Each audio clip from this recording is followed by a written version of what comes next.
like this cute little star.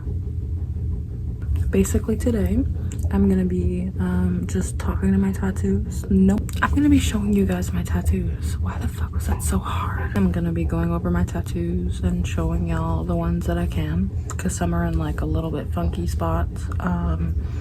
So I'll just like include a photo if I can't show it. Our special guest decided to get comfy and stay. Let's get into it. Now we can get into it. Oh fuck, this song's so sad. Fuck that.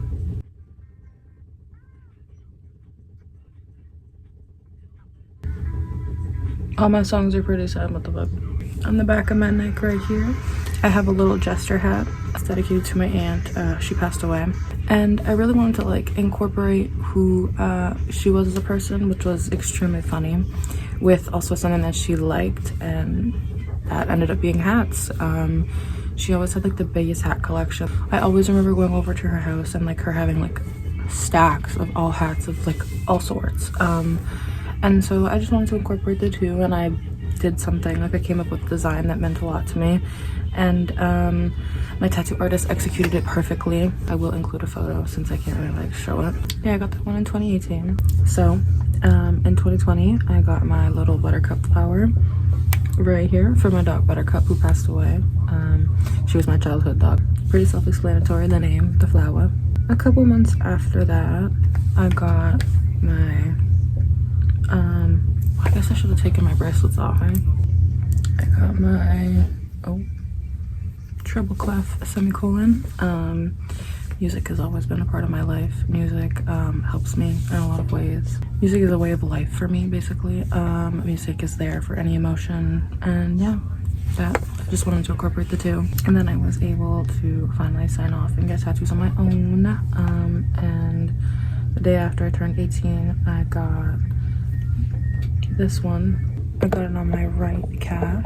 It's basically just an outline of a dog and a cat, snout to snout, and like a little like watercolor heart over it, just kind of representing my love for animals. And I've always grown up in a household where I've had cats and dogs who absolutely adore each other, and so kind of the opposite of that stigma, you know.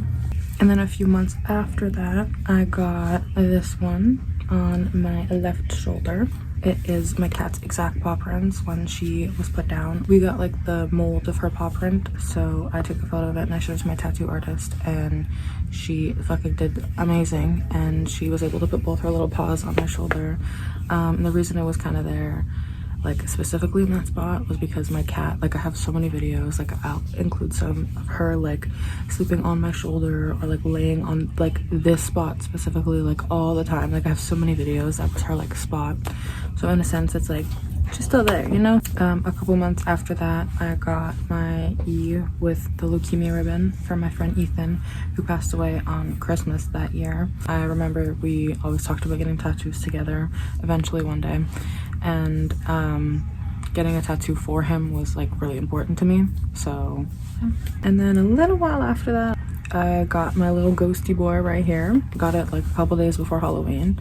I love Halloween, I love fall. I think honestly it's just ironic too, because I really don't fuck with any of that stuff, and it's probably up there in my fears, but like he's just my little reminder. He's like, hey, they're chill. And then next month I got my little cat sitting on a chair, and I got that one just because he used to like always chill at the dinner table with us when we'd eat dinner. It was the cutest fucking thing ever. That one meant a lot, and the design's also like really unique. You don't really see a cat chilling on a chair very often.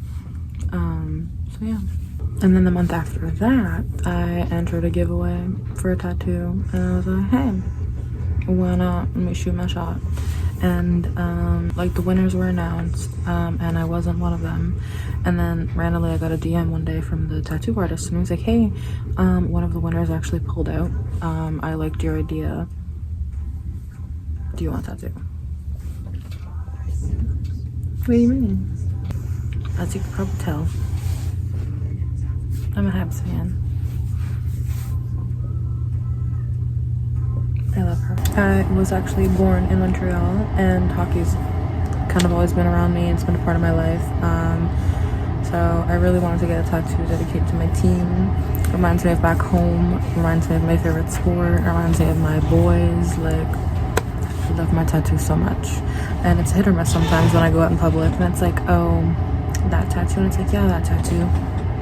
And then probably a little while after that, I got these two, my cat's face, like his exact face. I showed my artist a photo of him and she fucking killed it. I think it's so pretty, it's gorgeous. And then I have the lyrics, it's all good, hey you, from Keep Driving, from Harry Styles. I just love those lyrics. They're like a little reminder for me and I think they're so fucking cute. And then I didn't get a tattoo for like a really long time, but I got my little vine that wraps around my wrist. She's so fucking cute. Oh my god, I love it so much.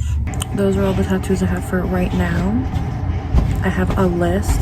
Maybe I'll go through the list a little bit with y'all. Maybe I'll show you a couple of them. So, from my list. One of my favorite artists is Scott Helman, and he also, conveniently for me, and I really want to get a tattoo dedicated to his music one day, and I would fucking be so sick if he did it. So, eventually something from him about his music, something along those lines. I also really want to get the number 7. That's always been my favorite number. I have like a lot of meaning behind it.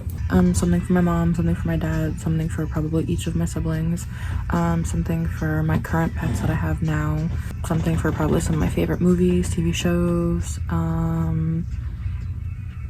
something for some of my favorite animals in general. Speaking about animals, I think like my big piece one has always been like the idea of like a cheetah prowling down my leg. Like kind of starts at the base of my thigh and like goes around to the end of my leg, almost near my foot, if that makes any sense. But I think that'd be so sick. And then I just have like a bunch of random shit, like fucking pineapple. I love pineapples. A camera because I'm into photography. I'll keep trying to fill the gaps. Max Derniolo wrote something in his journal and he actually posted it and then removed it because people fucking made fun of his handwriting, which is crazy. But there was a part from what he wrote that like really stood out to me, and it was, I'll keep trying to fill the gaps. And I don't know, it just really sticks out. But yeah, that has been my tattoo tour. I have piercings as well, but we'll leave that out of it. If you really want to hear about my piercings, feel free to go and check out the video that I made that was kind of basically the same thing with my friend on our podcast channel, called Casually Blunt. I will drop the link in the description below. Yeah, YouTube has been fun. Thank you for all the support. I really want to like try and figure out other videos to do. I want to play Dress to Impress with my baddies, but Dress to Impress has been up and popping right now lately, and can't lie, I am a Dress to Impresser. If you have any reasonable YouTube video suggestions, drop them down below, or don't be afraid to message me. That's all.